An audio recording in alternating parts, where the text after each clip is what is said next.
Hi, this is Mike Berenstain, and today I'm going to read you The Berenstain Bears Gifts of the Spirit, Love by Mike Berenstain.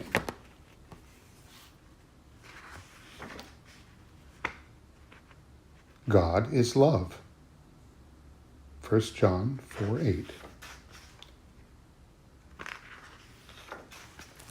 The Bear family, who lived down a sunny dirt road deep in bear country, loved each other very much.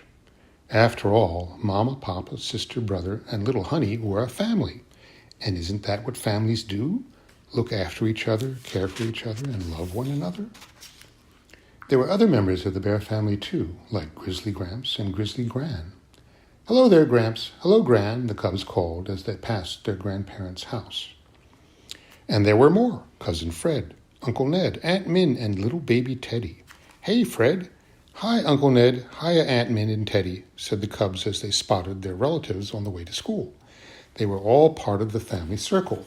They all loved each other as well. But not every bear in bear country was part of the family. How did Mama, Papa, sister, brother, and Honey feel about those other bears? Did they love them too? A day would soon come when they'd learn the answer. Before long, it was Meet Your Neighbor Day in bear country. There was going to be a big get-together in the town square. Everyone in bear country was invited. Meet Your Neighbor Day, potluck supper. Come one, come all. Each family was asked to bring food to share.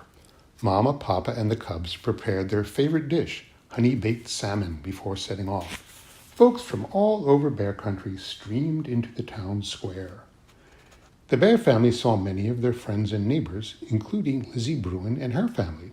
"Hi, sister. Hi, brother. Hi, Honey," said Lizzie. "What's that? Honey-baked salmon? Yum, my favorite." The cubs waved to Farmer Ben and Mrs. Ben. "Hello, young'uns," said Farmer Ben. "My, how you've grown," said Mrs. Ben. The cubs saw Preacher Brown and Mrs. Brown with their grown-up daughter and son. "Hello there, cubs," said Preacher Brown. "I hope you're having a blessed day." It was easy to feel warm and loving toward these folks they knew so well. They were just like members of their own family. There was happy talk and laughter as the bears greeted each other and the food was set out on picnic tables. Then brother, sister, and Honey began to notice many new folks they had never seen before. These bears talked and dressed differently. The food they had brought was different too.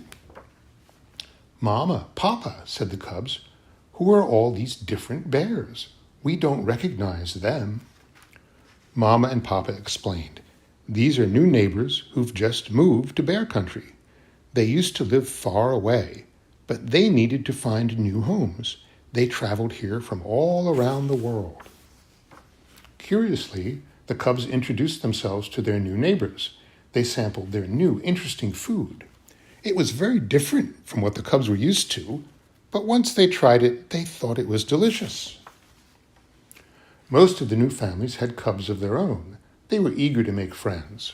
Soon all the cubs were playing, running, shouting, tumbling, and laughing happily together on the village green. The cubs' parents got together too. They talked and ate and drank and learned about each other. It was fascinating to find out how folks lived all around the world.